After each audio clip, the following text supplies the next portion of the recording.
You're just a middle school graduate. Why on earth did you apply to our company that requires a college degree? Your resume isn't even worth looking at. You don't qualify to apply in the first place. At the final interview of a top-notch company, the interviewer, to my astonishment, was a national university graduate who had looked down on me since middle school. Middle school dropout and pua, you're definitely not getting hired. Anything last to say. The sound of paper tearing echoed in the interview room. He had ripped up my resume. I was momentarily taken aback, but then I smirked and retorted, "Good luck with your job hunting starting tomorrow." Huh? The interviewer looked confused. Right, he wouldn't understand now. But by tomorrow, everything will be revealed, and he will be plunged into despair. I'm nervous. My name is James. I had come to interview at a company, dressed in a suit.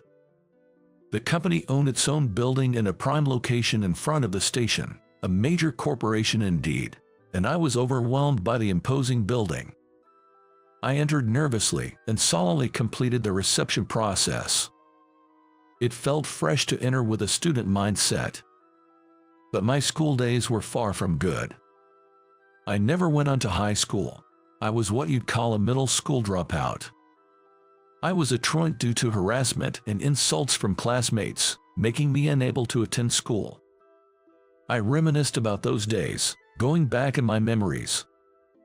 I'll never forget the daily harassment from classmates. Creepy and gloomy, that's you, James. Don't look this way. The one at the center of it all was Michael, who harassed me. His grandfather was a city councilor with considerable influence, so he always thought highly of himself. Michael had many followers, and everyone looked up to him. While I, on the other hand, was considered gloomy and overate as a stress relief, making me chubby back then. As a result, I was often picked on and harassed by my classmates because of my body shape. "Hey, fatty, move, you're in my way. Does it smell like pig here to anyone else? It stinks." Michael's followers snickered and made such comments as they looked at me. I remember how Michael seemed to enjoy all this as if it were yesterday. But I had good grades and once scored 100% on a test. Mr. Davis was delighted as if it were his own achievement. "James, you got 100% on the test again. Everyone should take a page out of your book." Mr. Davis, what's that about? A special treatment for James? Like we could study better than James anyway. Stop making excuses and study. This only garnered resentment from my classmates, and I became increasingly ostracized. Michael, particularly, seemed to despise me for not trying to ingratiate myself. Must be nice for him. No dad at home, all the freedom he wants. I'm jealous. Maybe he's actually a mama's boy because he's so lonely. The fact that my father had passed away became another source of their mockery. After all the harsh words and harassment, I increasingly withdrew and eventually stopped going to school. My mother tried to protect me by appealing to the school, but being the son of a local influencer and having a good facade, the teachers believed Michael. Indeed, there was not a single life for me at school. Not even the teachers. "You've done nothing wrong, so don't blame yourself," my mother would say, respecting my wish not to go to school. She took me out to lift my spirits, brought me to her workplace, and let me do some simple chores to build my confidence. I can't express how much that saved me. I am immensely grateful for how my mom handled things back then. Now, years later, thanks to my mom's support, I am working as an office clerk at a small firm. The reason I'm interviewing now is because the firm is dissolving, and I was referred for this interview by the director. While waiting in the lounge, feeling jittery, a man noticed my nerves and struck up a conversation with me. "Are you here for the interview today too?" Yes. Does that mean you are as well?" "Yes. It's weird how interviews make you tense, right? My name's David." "I'm James. Let's both do our best." In the waiting room, I was approached by a new grad named David, and thanks to him, I felt a bit less nervous. Then, David glanced around before leaning in to whisper. "But this company, while its operations are appealing, there's buzz on social media about the interviewers being quite domineering. Is that so? Sorry to interrupt your whispering, but I can hear everything. I'm Jake, nice to meet you." "Nice to meet you too." The other applicant, apparently with exceptional hearing, was named Jake. This approachable guy joined our conversation and explained that a friend of his was almost intimidated during another day's interview. The more I heard, the more anxious I became, but I tried to shake it off by asking them for more details and taking notes. "Notes? Are you using them for the interview?" "Yes, I thought they might be necessary, so I have a suggestion for both of you." After I finished explaining my proposal to them, who tilted their heads in confusion, I handed them something. After I finished explaining my proposal, they both nodded in agreement and tucked something into their pockets. And with nerves running high, the interview began. The interviewer was alone, and I recognized his face. He was Michael, a classmate from middle school who used to bully me. Upon recognizing me, Michael immediately sneered in an unpleasant manner.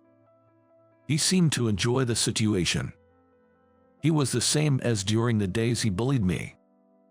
"Isn't that James, the middle school dropout? Long time no see. What have you been doing since then, eh neat?" As soon as I sat down, Michael mocked me, but I remained calm. Meanwhile, Michael, thinking he was superior because he graduated from a public university and was a rising star in the company, bragged about eventually succeeding his grandfather as a politician, talking non-stop about things no one asked. "Hey, are you listening? You're still the quiet type, huh?" "Of course, I'm listening. Please, continue." Michael seemed displeased with my quiet demeanor. Not wanting to pour fuel on the fire, I encouraged him to keep talking. Taking this as a cue that I wanted to hear more, Michael, now in a good mood, continued his story. As the interview neared its end, Michael, smirking again, asked another question. "Why would a high school dropout apply to our company, which requires a college degree? It's written in my resume, if you'd kindly take a look." "Why would I bother looking at your resume? You don't even qualify to apply." In response to my calm reply, Michael, perhaps in defiance, picked up my resume from the desk and, in the next moment, tore it to shreds. "High school dropouts are disqualified. Anything else to say?" As my torn resume fluttered down, Michael grinned at my shocked reaction. But my shock was only because I hadn't expected my resume to be torn up. This whole situation was within my expectations. Calmly standing up, I gave Michael a refreshingly insincere smile and said, "Good luck with your job hunting starting tomorrow." Michael, completely taken aback by my unexpected response, remained in shock as I left the room. The next day, I was on my way to the company I visited yesterday with my boss, Ethan. "He's an old classmate of yours, isn't he? Don't you actually want to avoid seeing him?" Ethan, who knew about my past, said this out of concern. But I shook my head. "It's a matter of professionalism. I won't be selfish. Besides, I'm not who I was back then. I want to teach Michael a lesson." "You would be a formidable enemy." Initially, Ethan seemed a bit intimidated seeing my smile, but he ended up praising me for being a reliable subordinate. Despite being such a dependable boss himself. "We've got to put the bad guys in their place." Ethan said this with resolve and then knocked on the door of the president's office of the company I interviewed at the day before. Inside was Mr. Brown, who, upon seeing us, signaled his secretary to call the person responsible for the whole ordeal. After a while, Michael entered with a pale face. "You, James, what have you been telling the company?" Michael, noticing me, rushed over and grabbed my shirt collar in anger. "Stop it, Michael." But he was promptly reprimanded and stopped by Mr. Brown. Glaring at me, he roughly let go of my collar. He's always obedient to those with more power than himself. Do you understand why you're here? Mr. Brown asked Michael, who remained silent. Seeing this, Mr. Brown sighed and introduced Ethan as a lawyer to Michael. Hello, Michael. I'm Ethan, a lawyer. We are here because numerous students are considering a collective lawsuit for the psychological damage caused by your oppressive interviews. Ethan explained. It seems there has been some misunderstanding, Michael muttered sullenly, trying to deflect. I was not going to let him escape responsibility, so I pulled out the tablet I had brought. If you're looking for evidence of the oppressive interviews, I have it right here. I will now play the recordings from this tablet, I said. I operated the tablet and began playing the recordings one by one. Don't you only say things that are safe? Haven't you been told you lack personality? Don't people often tell you that you're not cute? Would you like me to teach you how to be cuter? What? That university? Full of idiots. So even if you make it into this company, you're definitely going to be useless. Looks matter, so if you're ugly, how about getting plastic surgery before coming for an interview? All were in Michael's voice, and as he listened to his own words, his face grew paler. Mr. Brown's face turned deep red with anger. He must have been particularly infuriated to know that such a person was conducting interviews. Of course, there are witnesses. Please, call those two in. Certainly. After Mr. Brown instructed his secretary, the secretary briefly left and then returned with two people. Those two were David and Jake, whom Michael also recognized, as they had been waiting with me in the waiting room yesterday and had interviewed separately. Before their interviews, I had given these two gentlemen voice recorders. I asked them to start recording when it was nearly their turn. And this is what they captured, I explained. I took the voice recorders from David and Jake, turned them on, and played back the recordings. This is David. I was drawn to your company's appealing job descriptions and decided to apply. David's recording began. You know, I think you're dreaming if you think joining our company is easy. I'm very strict, and if you upset me, you'll be out quickly. Understand? Michael's voice came next. I'm Jake. After seeing your job advertisement, I wanted to be involved in your work and applied. Jake's recording started. You wrote that you have a good memory as a strength, and so, honestly, it's all about whether you can do the job or not. But, considering you're from that university, I assume you're incompetent. Michael's voice continued in the recording. After each recording was played, I turned off the voice recorders. Both had been subjected to being berated by Michael, just like me during my interview. And now, all eyes were on Michael. Sweat was visible on his cheeks, and as he became flustered under our gaze, he finally spoke. This was all deliberately done to test the stress resilience of the students. Some of the students actually became mentally and physically ill due to Michael's oppressive interviews and were unable to continue their job searches. We have actual medical certificates here, so it's not something we can just write off as a test of stress tolerance. Then Ethan took out a doctor's certificate from his suit and thrust it at Michael. However, Michael snatched the certificate from Ethan's hand and, just like he did with my resume, tore it up. He tore it up, as expected. Since we anticipated this, I informed him that the certificate was a copy and the original was stored elsewhere, causing Michael to turn red with anger. He never learns from his own actions. Despite being a middle school dropout, what do you think you're doing? Michael shifted his gaze from Ethan to me, looking ready to pounce again. You seem to be under a misconception, so let me clarify. I may have dropped out of middle school, but I graduated from university. What? What are you talking about? Did you lose your mind? Michael, unable to comprehend what I was saying, tilted his head and laughed. It's no wonder your poor brain can't grasp it. In fact, after dropping out of middle school, I had taken a high school equivalency exam. And I had passed, going on to study law at a renowned university. Then, I advanced to a law school. Ethan was a friend of my late father and a lawyer. My mother also worked in Ethan's office when I was in middle school. Yes, during those times when I didn't attend school, Ethan had given me odd jobs. "Oh, James, you're good at this. You have a promising future." Ethan, who had allowed me to frequent his office out of goodwill and was aware of my situation, had always been kind to me, I recall. My mother also seemed to respect Ethan a lot. "Keep it up, James, you can pass." And so, with Ethan's encouragement, I underwent legal training at his office this year and successfully passed the final exam. Ethan was as happy for me as if it were his own achievement and hugged me.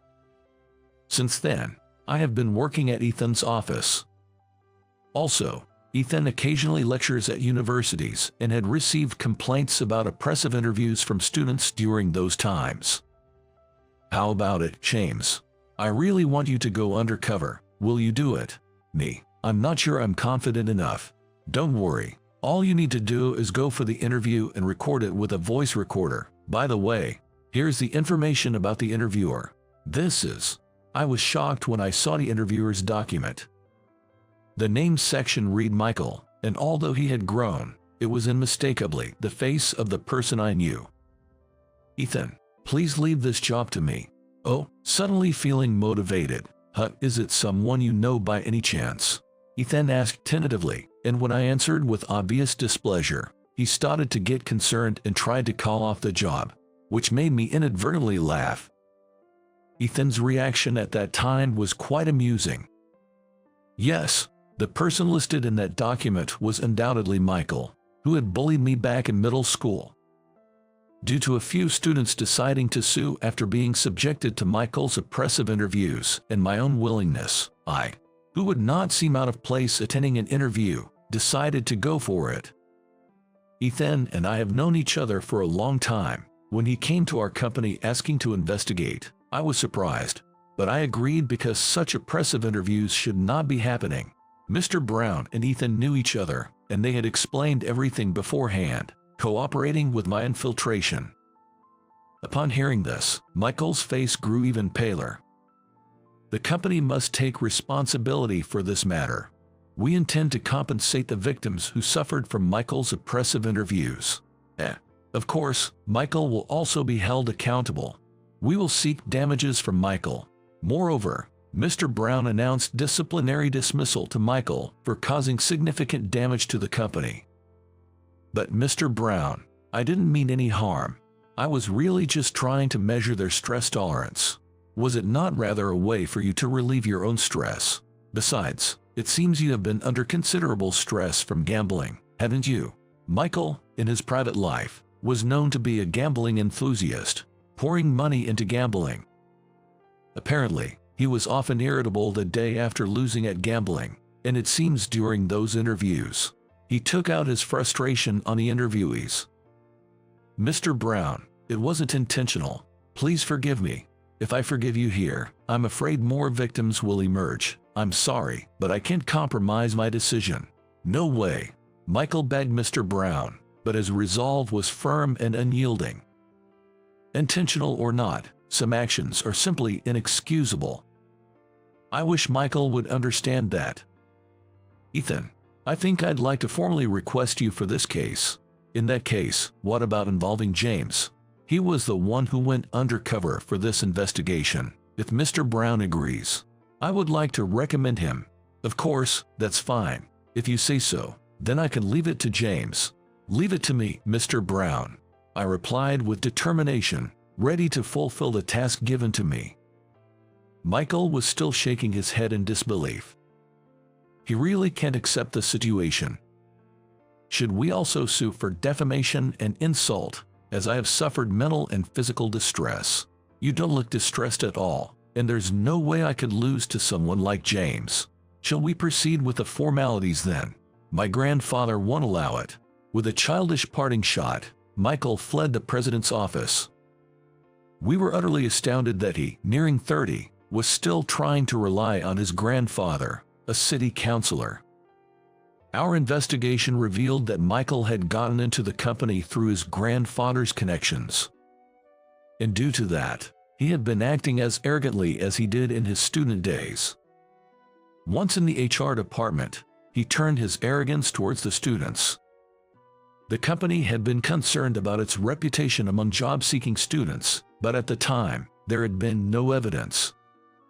That's why I had asked David and Jake, who interviewed on the same day as me, to cooperate under the guise of a proposal, secretly carrying voice recorders in their pockets. As expected, the recordings of his abusive language during the interviews served as evidence, leading to this lawsuit. I never imagined that one of us interviewing together would be a lawyer. Do you really have a lawyer's badge or something? As soon as we left the president's office, David and Jake bombarded me with questions. It seemed it was their first time meeting a lawyer, and they looked at me with eyes shining with admiration. Of course, here it is. Wow. I showed them the lawyer's badge that I had been hiding during the undercover operation, and they cheered. With that exchange earlier, lawyers are really cool. I should have aimed to be a lawyer too. Given how the interviewer was, I'm not sure if I would have passed. Mr. Brown said he had installed surveillance cameras in the room during the interviews and recorded everything. He'll review the footage and inform you both of the results later. That's a relief. Seeing David and Jake visibly relieved made me feel somewhat apologetic. Despite being part of the investigation, I deeply apologized to them for any anxiety caused. I'm really sorry for involving you two without revealing my identity. It must have made you anxious. What are you talking about? If James hadn't gone undercover, only the interviewer's perspective would have prevailed, and we'd be out of luck. Exactly. We would have been unfairly rejected for sure. You really saved us. Hearing them say that made me feel that the undercover effort was worth it. Seeing their happy faces, I felt reassured that we had prevented further victims. Since we're all here, how about we go for lunch together? That sounds good. James, will you join us? I'd love to. I checked my watch for the time and, seeing that I had enough before my afternoon tasks, agreed and exchanged contact information with them before heading out for lunch. It felt like making new friends, which was surprisingly pleasant. Their friendly demeanor made me naturally smile. Later on, I received a call from Mr. Brown informing me that David and Jake were successfully employed, and Michael was officially fired. When I relayed the news to them, they were thrilled. And again, they expressed their gratitude, so I emphasized that it was their own abilities that led to their success. But I could tell they were overjoyed about being hired. They even invited me out for drinks sometime, and I was looking forward to it. Meanwhile, Michael hadn't shown up to the company since storming out of the president's office. I heard his parents handled various procedures with the company on his behalf. I wondered why he didn't take care of it himself, but since the company had made its final decision, I decided not to dwell on it. Michael got fired from the company. Of course, it's so refreshing. Apparently, due to his arrogant behavior, no one in the company regretted Michael's departure. The atmosphere in the office has improved significantly. I'm really glad I entrusted this to you, James. Thank you again. Mr. Brown expressed his gratitude over the phone. I could almost see his relieved face. Just when I thought all was resolved, the next day Michael and his grandfather, Charles, came to the office. The next day, Michael and his grandfather, Charles, visited the office. I've heard there's a lawyer named James here. I'd like to meet him to discuss my grandson's trouble. Charles, dressed in black and with a robust man, called for me. I was on guard for anything, but then Charles deeply bowed to me. My grandson has done something inexcusable. Although I wasn't aware of his actions, as his grandfather, I feel a great deal of responsibility. I knew Charles was a city councilman, but he was more humble than I had anticipated. He had fully trusted Michael, who had good grades and seemed well-mannered, unaware of the bullying he was involved in. It seems likely Michael silenced those around him or suppressed them using his influence. Charles explained that he had never thought of him using his power as a shield to be arrogant. After asking his friends and local acquaintances, I found out about the foolish things my grandson had been doing. First of all, I'd like to apologize to you, who have been harassed since middle school. Saying this, Charles bowed once more. Michael, though appearing sulky, bowed slightly as well. I wish he would take a leaf out of Charles's book. Please raise your head. I feel as if I might be struck by lightning if you continue bowing. Charles looked like he would keep bowing indefinitely, so I intervened. Charles then told me he intended to retire from politics because of this incident. And I want Ethan to be my successor. Me. That's quite an honor, but Ethan was planning to close his office and run for election. Therefore, Ethan, who would never have hoped to become Charles's successor, reacted in a way that seemed unrealistic. Is it okay to decide this so quickly? Shouldn't we discuss it more? You're the only lawyer in town I trust.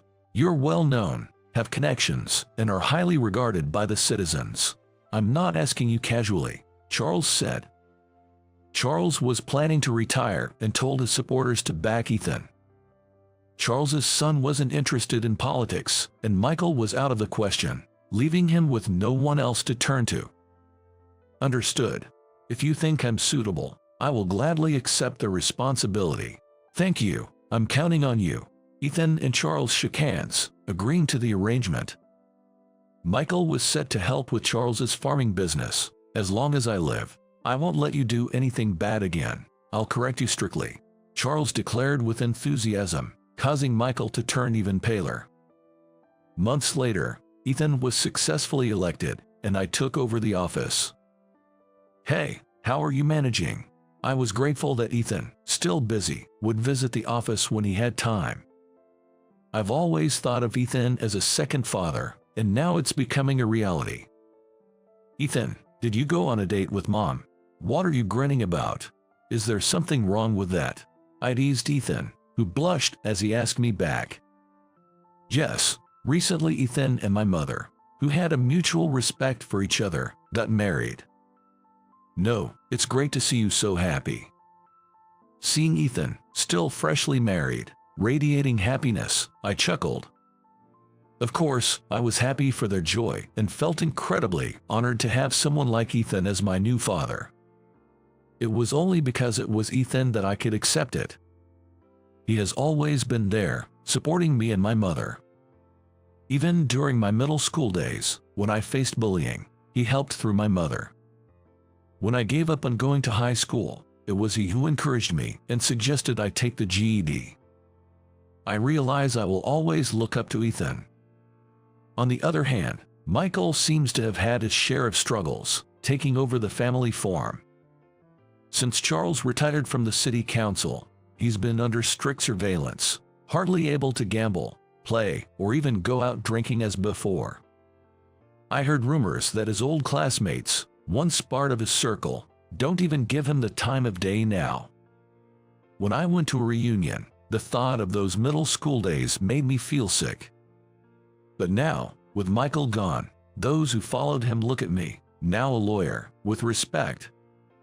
They were all under Michael's thumb back then. I really owe you an apology, they'd say. James, I'm really sorry, they'd add. Hey, if you don't mind, give me your contact. Let's go out for drinks sometime, they suggested. I, who had accepted their apologies for the past bullying, ended the reunion on good terms with my classmates. Despite the hardships, I'm glad I persevered. Even the times I couldn't attend school in middle school, I don't see it as wasted. It's because of those painful times that I now want to be an ally to the weak and the hurt. Undoubtedly, all these thoughts and aspirations are thanks to Ethan. And so, I aspire to be a lawyer who can empathize with people, just like Ethan. I'm Jack. I work as ground staff at the airport. My main duty is to handle baggage at the check-in. I get along well with my colleagues. While we don't praise each other's skills, we often hang out privately. One day, my boss, Alex, approached me. Jack, it's just a day trip, but I need you to go to another airport for training. A day trip, huh? It was training at a recently renovated airport. I would have preferred to stay overnight, but if it's a day trip, that's that. Understood. I'll go. It's somewhat embarrassing to make travel arrangements for a business trip at my own workplace. Jack, you're going for training. I have mine next week. Oh, your baggage is overweight. You'd think after weighing it every day, you'd have a sense of it. I just keep putting things in it. But how can it be this heavy for just a day trip? Honestly, it's mostly game consoles. We joked around like this while proceeding with the boarding process. Then I boarded the plane and took off smoothly. I always get excited at takeoff. I think about how all the passengers are seeing this view, and I feel envious.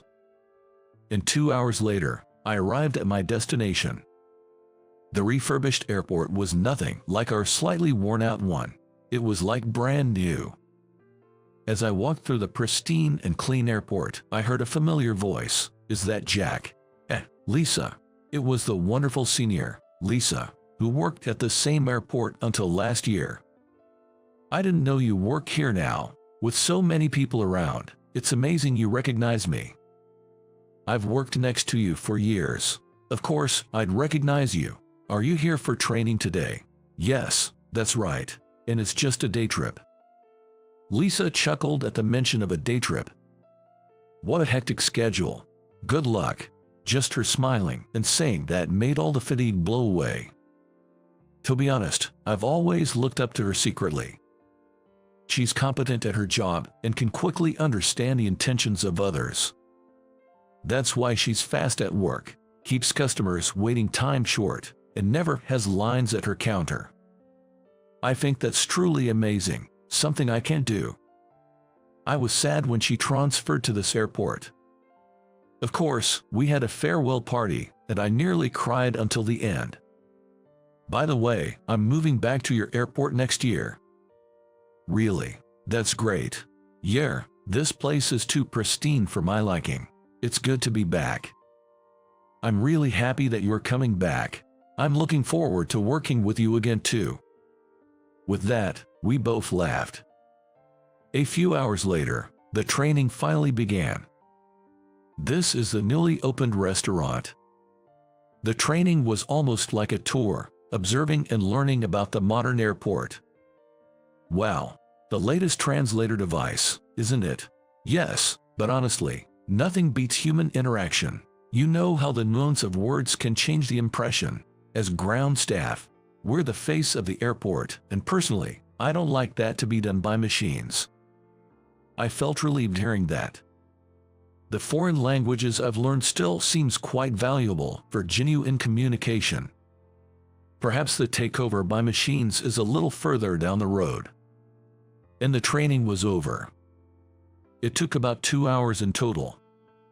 Just 2 hours, huh? Yes, I'm really sorry that's all after coming all this way. After such a conversation with the trainer, the training ended and I quickly headed for boarding procedures, where I found Lisa working. What? You're leaving already? It would have been nice if you could stay longer. I could have taken a later flight, but they wanted me back as soon as possible. It's a bit hard to ask for a later return. Well, I could have refused the training, but it's all about gauging the boss's mood. I get it. Well, everyone's just trying to navigate things smoothly. While we chatted, a man rushed in frantically. Excuse me, can I catch the next flight that's leaving soon? Lisa handled the desperate man. I'm sorry, this flight is fully booked. There are seats available on the evening flight. Though Lisa explained calmly, the man raised his voice in panic. No, I need to get back as soon as possible. Something about this voice was familiar. When I took a closer look, it was a familiar face. Isn't that John? What, Jack, what are you doing here? The flustered man was my high school classmate, John. I'm here on a business trip. It's pretty chaotic. What's happening? My wife isn't feeling well, and she's pregnant. I need to get back to her as soon as possible. Since John still lives in the same area, I figured we might be heading to the same airport and confirmed it. The flight you want is the one I'm about to board. Please, I beg you, let me have your seat. I'll pay the difference. Without hesitation, I nodded. I'm here on business too, so I need to check with my boss, but I should have enough time. John looked nearly in tears. I immediately called Alex. So, can I change the flight? Yes. Yes. Thank you so much. After hanging up, I turned back to John. It seems I can take the evening flight back. I'll refund this ticket and purchase a new one with the available seat. Thank you. Lisa quickly processed everything. I'll never forget this favor. And then John's plane took off safely. As for me, since I now had time until the evening, I decided to have lunch with Lisa during the break. By the way, the guy earlier, John, his wife wouldn't happen to be Emily, would she? Yes, that's right. How do you know? Lisa began to speak happily upon hearing that. I had a classmate named Emily in college, and she got married. The customer earlier looked like her husband, whom I met once at their wedding. Hearing this, I was surprised at how our lives were interconnected in such unexpected ways. Then we should visit them together when their baby is born. That's a great idea. I'm looking forward to it. We had such a conversation, and then I safely returned home on the evening flight. I didn't receive any messages from John. I was concerned, but I decided not to contact him first. I didn't want to bother him during such a difficult time. A few months later, I received a call from John. Hello. Jack, thanks for last time. Things have been so busy. Time has flown by so quickly. That's okay. How are things on your end? All well. John's voice was subdued, and he hesitated before speaking further. What's up? My daughter was born. It's a girl. Wow, congratulations. But again, he hesitated to speak, and John fell silent. I could sense an air of distress. What's happened? I tentatively asked, and he suddenly burst into tears. Hey, what's going on? Is it something with the baby? No, the baby is perfectly healthy, but Emily, my wife, has passed away. I was shocked by the unexpected news and gasped. What? You're kidding. Emily had a chronic illness. She's passed away. I didn't know what to say, and I could only listen to his sobs. After a while of silence, John began to speak slowly through his tears. Because you gave up your seat that day, I was able to get to the hospital quickly. Thank you so much. There's a viewing and funeral tomorrow and the day after. If you can make it, could you come? Emily would be happy to see you there. You were a good friend to her. Of course, I'll come. I still can't believe it. I remember Emily being so lively when I saw her last year, and now she's gone from this world. Yeah, I feel the same. I keep thinking she'll wake up, that she's still here. I can't leave her side. He said with a distant voice and then hung up. At that moment, grief washed over me and tears flowed. Though our acquaintance was brief, Emily was an important friend to me. And when I went to the funeral, there was John, looking completely drained, while Emily's portrait showed her beautiful smile. In front of it was what appeared to be their newborn daughter, held by an older woman. Jack, I was approached while watching them. Lisa. She had swollen eyes. Who would have thought it had come to this? I still can't believe it. Yes. Lisa nodded and, like me, looked toward John. I wonder if John will be all right. It's not the baby's fault. I hope she grows up well and strong. The funeral ended, and John was deeply saddened, but parenting waits for no one. The baby was apparently being held by John's mother, who seemed quite elderly herself and likely had her limits. If you need anything, I'm here to help. Honestly, I don't know much about babies, but since your place is just a train ride away, maybe there's something I can do, I offered. Thanks, Jack. That means a lot. I've been really anxious doing this alone. Then Lisa joined in the conversation. I'm Lisa, Emily's friend, the one you met at the airport previously. John remembered the encounter at the airport. I'm surprised you were Emily's friend. Please, let me know if there's anything I can help with. I'm sure there are things that only a woman can do. Just hearing that makes me feel relieved. I'm tearing up. Other high school friends also formed a support group for John. We set up a chat group so we could be ready to help whenever needed. It's really helpful to have someone to consult when the baby is growing and changing so rapidly. Thank you. And once a month, we all met for dinner. Initially, it was mainly to support John, but as 6 months passed, he became an independent dad, and the gatherings gradually transformed into a group for watching over baby Chloe's growth. Chloe has really grown. It's amazing how fast children grow. I'm surprised too. When Chloe turned 1, Lisa returned to our airport, and she was able to join the monthly meetings. For me, it meant that she was physically closer. Gradually, my admiration for her as a senior colleague turned into romantic affection. I wanted to be with her, someone so calm and graceful, forever. But I couldn't bring myself to express my feelings, fearing it would make things awkward. Years passed with my feelings hidden. Uncle Jack. Chloe, please, not uncle. How about Big Brother Jack? No, your uncle. At our monthly gatherings, Chloe, now 5, would show us how much she had grown. I'm going to marry a cool big brother, so Uncle Jack, you're out. Chloe had become quite the precocious little girl. Rejected without even trying. Everyone else laughed. But Uncle Jack hasn't Lisa. Huh, Lisa? What about her? John and Lisa started to panic at Chloe's words. Let's play house, Chloe. Yeah, let's play with Daddy. But Chloe didn't stop there. Aunt Lisa loves Uncle Jack. She wants to marry him. I heard it. Shocked, I looked at Lisa, who was blushing intensely. Lisa, what does that mean? Lisa clenched her fists and started speaking.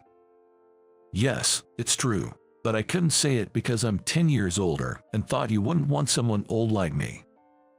What are you talking about? I like you too, Lisa. I was just too scared to say it, fearing things would get awkward. Amid the sudden confession, everyone around us applauded.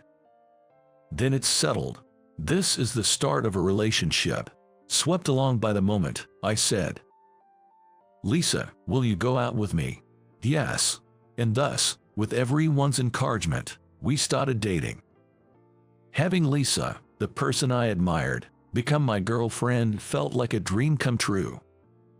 Thank you, Chloe. You're like Cupid. Cupid, what's that?